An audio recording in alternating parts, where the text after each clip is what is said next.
This AI can book your flights, negotiate your deals, and even influence elections.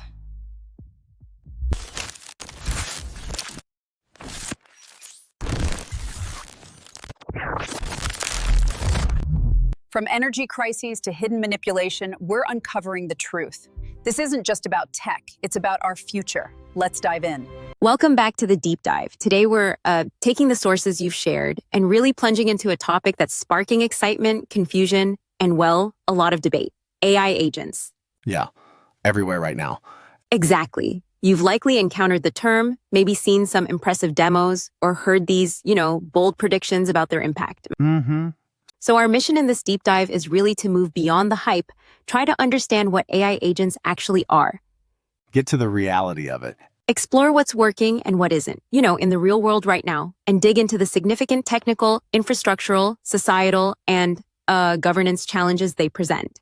That's right. We want to understand the full picture, from the hands-on experience of people trying to build and deploy these systems today, all the way to the broader implications for things like energy consumption. Right. How organizations need to adapt, and even, the fundamental nature of human decision-making and democracy. The sources give us a really rich kind of tapestry of perspectives to draw from. Okay, let's unpack this then. Right at the start, the sources give us a definition. And it's important because it tells us AI agents are different from just like regular automation or a standard chatbot, isn't it? Yeah. And what's most interesting about the definition isn't just their capabilities, but how they operate. How so? Well, unlike systems that just react to specific inputs or follow a really rigid script, AI agents, often powered by large language models, they have the capacity to determine their own sequence of actions. Oh, okay. Give them a goal and they plan and execute the workflow themselves. And crucially, they're described as having authority over that process, not just the ability to perform a task when told. So if you tell an agent, find me the best flights for this date range and budget, it doesn't just search one site. It might figure out, okay, I need to search multiple sites, maybe use a comparison tool. Exactly. Perhaps even sign up for alerts, all on its own initiative, deciding the steps as it goes. Precisely. The core idea is autonomous or semi-autonomous action using tools and functions to achieve some complex objective without constant human micromanagement. That's the exciting promise behind them. Automating tasks, freeing up human time. And that promise has certainly fueled a lot of hype. We've seen the, $50K a month guru types pop up everywhere. Oh, yeah. But when you look at the sources sharing real-world experiences from people actually building and deploying these for businesses, there's a definite reality check, right?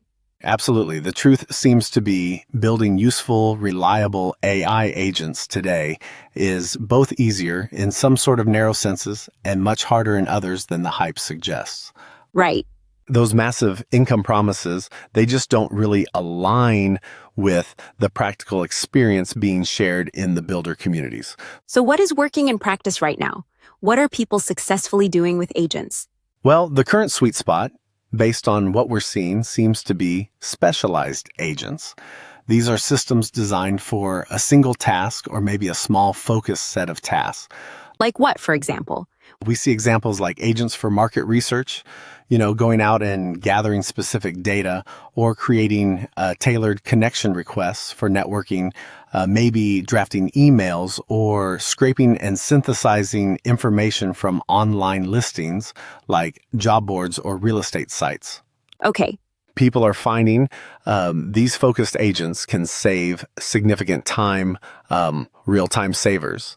So the idea of building one like super agent that does absolutely everything you could ever need, that's largely been a failure. That's what the experiences suggest. Yeah. Trying to create all-in-one agent has often just resulted in these complex, unreliable messes. Right. The real ROI that organizations seem to be seeing often comes from building multi-agent systems. Okay. So multiple agents working together. Exactly. This is where you have several specialized agents, each good at one thing, connected and orchestrated together, often with, significant back-end logic and optimization tying them all together. It's like building a team of highly focused specialists instead of one generalist trying to do it all. Precisely. And it's worth remembering, too, that for many automation needs, simpler existing tools like connecting APIs and platforms like N8N or Make Yeah. are perfectly sufficient and often more reliable than trying to shoehorn in an AI agent. That's a crucial point. Don't reach for the agent hammer if a simpler wrench will do the job. Right? But even with specialized agents, as organizations try to scale up beyond these small experiments, there are significant technical hurdles. What are people running into? Well, one major challenge highlighted is the fragmented way AI adoption often starts. Different teams or departments might experiment independently. With general silos. Exactly. Building agents or AI tools in silos. This leads to this patchwork of systems with differing security protocols, incompatible data formats, inconsistent trust frameworks. Integrating these disparate AI silos as you scale becomes incredibly complex and frankly creates inefficiencies. And alongside that complexity is the persistent issue of reliability. AI still makes mistakes. Oh, reliability is perhaps the biggest challenge for agents right now. The sources repeatedly emphasize that AI will mess up, period. Yeah. And dealing with those errors, figuring out what went wrong, how to recover, preventing it from happening again, is cited as a massive source of complexity. Some say potentially accounting for up to 90% of the effort in building these systems. Yeah, 90%. Yeah, it's not like traditional software where you can easily debug a line of code or simply teach the system not to make that exact same error again. In the intuitive way a human learns, it's different. So it's not just garbage in, garbage out, but also potentially unpredictable action out. Precisely. And a key perspective emerging is that organizations maybe need to focus less on achieving a perfect output quality from the agent itself. Okay. And more on building robust processes around the agent's actions for when errors inevitably occur. Meaning what exactly? This means things like having undue functionality, maybe running potentially risky actions in protected environments or containers, or using version control systems like Git to track and potentially roll back the agent's steps. So thinking about the safety nets around the agent is just as important. Maybe more important than the agent itself. Absolutely. And this reliability issue also suggests, as some sources point out, that agents might initially be better suited for what you could call low trust environments. Low trust, like what? These are tasks or interactions where checks and balances are already kind of built into the process, maybe interactions between different companies where invoices are always verified anyway, or processes that require multiple human approvals downstream. Right, where mistakes get caught. Exactly. Deploying them in high-trust internal workflows where a single error could be incredibly costly or disruptive, well, that's a much bigger hurdle right now. Okay, so we've got the digital complexity and reliability challenges, but AI agents, especially the large models they rely on, also have a massive physical footprint, don't they? The energy cost. Yes. This raises a crucial and often overlooked point about the real-world cost and impact of scaling AI. Training and deploying these complex models requires immense computational resources, powerful chips, vast data centers. Mm-hmm. And that translates directly into significant energy consumption. When we talk about the future of AI, we have to talk about its impact on sustainability and the climate crisis. And the scale of this energy demand is pretty eye-opening according to the numbers and the sources. It truly is. Forecasts show U.S. data center electricity consumption potentially rising dramatically by 2030. Huge jumps. Right. In Europe, data centers could account for maybe 5% of the continent's total electricity consumption by the same year, and we're seeing plans for individual data centers on a scale that's almost hard to comprehend. Like the Meta one. Yeah, Meta is planning a 2-gigawatt center, which could require power equivalent to 2 nuclear reactors. There's even discussion of a 10-gigawatt facility by 28. 10 gigawatts. which could demand as much power as the entire country of Portugal currently consumes on average. Wow, so the sheer physical demand for power and infrastructure is just escalating incredibly rapidly. Yes, and it's notable that the trend of data centers getting vastly bigger seem to be outpacing even the exponential growth in AI training computing power itself. What does that mean? Well, it points to systemic challenges that go beyond just needing more chips. Mm-hmm. We're talking about significant constraints on the existing power grid, the need for immense investment in new infrastructure and power generation, global trade dynamics affecting hardware supply chains, Right. and even a lack of AI-skilled labor needed to build and manage these facilities. A really complex, interconnected problem. That paints a picture of a major bottleneck that requires huge effort and investment to overcome. Oh, Okay, moving from the physical to the more abstract, let's talk about governance. If agents can act autonomously, what are the risks if there isn't a strong layer of oversight built in?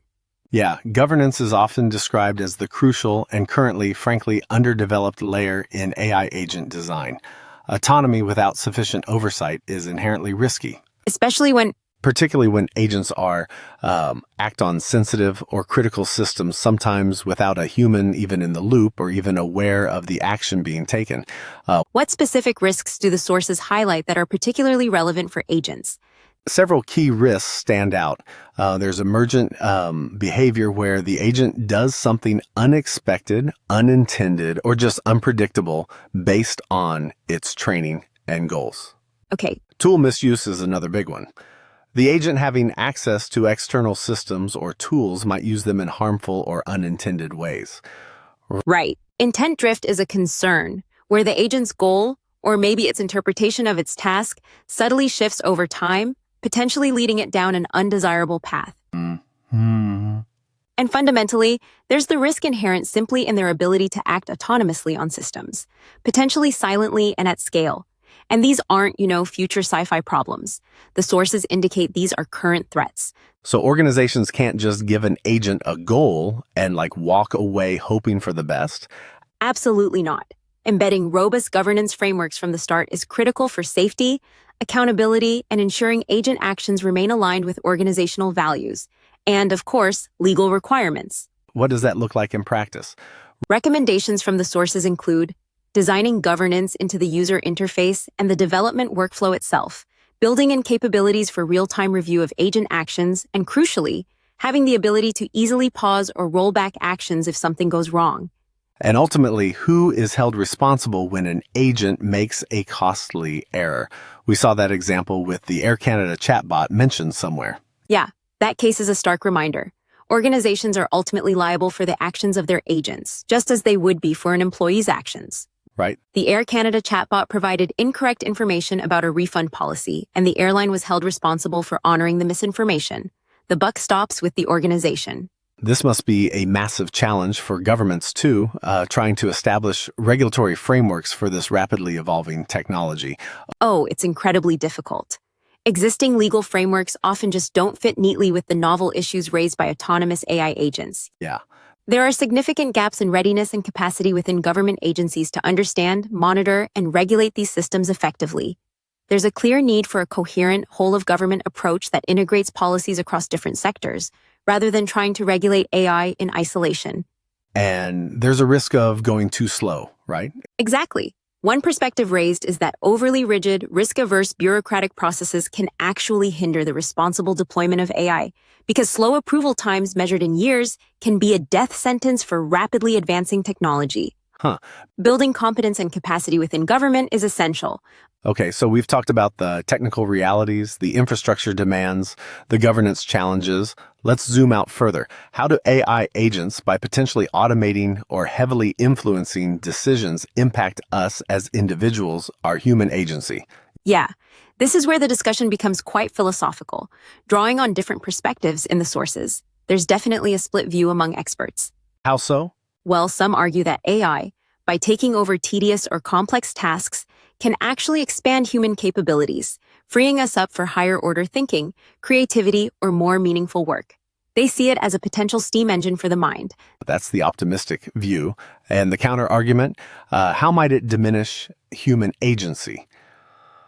This perspective suggests that powerful interests, whether large corporations or maybe authoritarian states, may have little incentive to design AI systems that truly enhance individual control or understanding.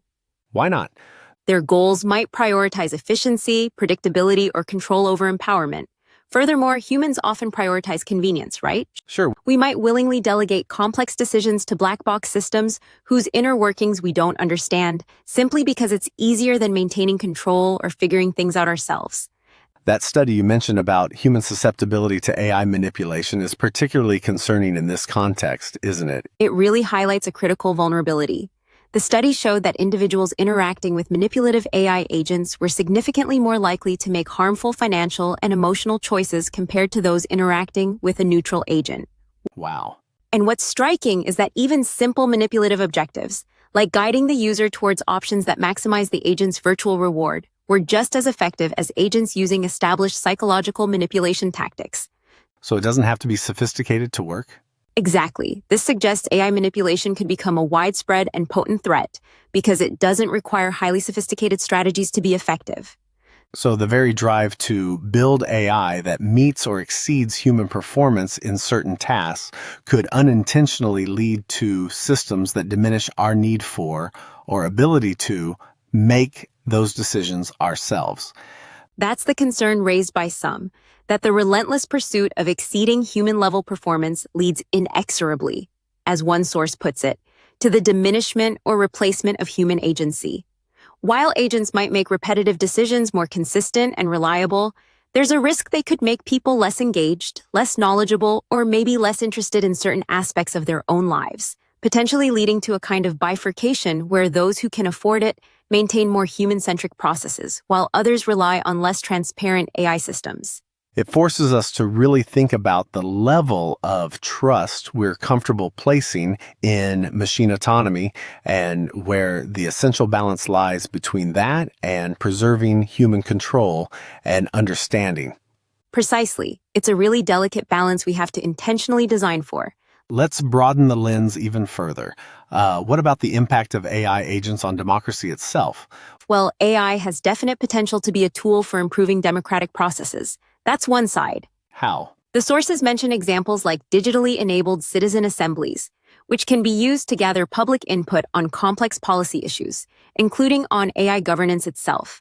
And there's evidence suggesting that incorporating public input can lead to better outcomes, for example, resulting in less biased AI models. That sounds positive, but the challenges we're already seeing online, things like disinformation, seem like they could be significantly amplified by agents. They absolutely could be. AI agents can exacerbate existing problems like political polarization, the rapid spread of disinformation and misinformation, algorithmic bias that shapes what information people encounter, Yeah. and large-scale bot-driven posting designed to manipulate online conversations. These challenges make it harder for citizens to access trustworthy information, engage with differing viewpoints constructively, or even just feel confident in the digital public square. And if people start relying on AI agents to answer their political questions or provide information, what then? That creates a significant risk. It could allow the developers of those AI tools, whether companies, political actors, or others, to subtly influence public attitudes, shape narratives, and potentially impact elections. Right? This is a particular concern if the underlying philosophy of these AI systems shifts from one of, say, user sovereignty, where the tool strictly serves the user's stated intent, toward models focused on promoting specific outcomes defined by the platform, such as certain interpretations of public safety or social justice.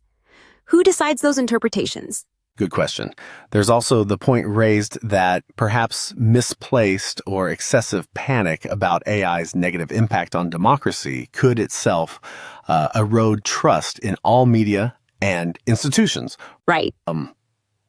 Which some argue might be a greater threat than isolated incidents of agent-driven disinformation. That's a fascinating point. The reaction to the threat is also part of the equation. Yeah. And it underscores why regulation is needed, not just because of the potential harms of AI itself, but also because powerful platforms driven by market incentives may not automatically develop technologies that inherently promote human autonomy, critical thinking, and reasoned democratic decision-making. So bringing all these threads together then, it's really clear that AI agents aren't just a technical evolution. They represent this complex set of trade-offs and challenges across multiple dimensions. ABUS. We have the compelling promise of automation running headfirst into the current reality of, well, limited specialized applications and significant reliability hurdles. Yep, the promise versus reality gap. The And more control development is part of this complex landscape. Yeah. Getting AI right isn't about finding a single easy answer. It requires navigating these profound trade-offs through intentional choices made by everyone involved. From developers to policymakers to users. Exactly. From the developers building these systems, to the organizations deploying them, to the policymakers attempting to guide their impact, and indeed to us as users. This deep dive really underscores that these systems aren't neutral tools at all. They embody design choices that have really far-reaching consequences. Absolutely. They're shaped by values and goals. So here's a thought for you to carry forward after this deep dive. As you encounter AI agents, whether they're helping you draft an email, manage your schedule, or maybe influencing the information you see online, consider where the balance of control lies in that interaction. Mm-hmm. Are you directing the agent, or is the agent in some subtle way directing you? And how can we, as users and citizens, encourage the development of AI agents that truly enhance our capabilities and strengthen our societies? Mm-hmm. Rather than eroding essential human capacities or democratic principles. It's a huge question. It's a question that moves from the technical realm right into the personal and the political, and it's one we'll all be grappling with for sure.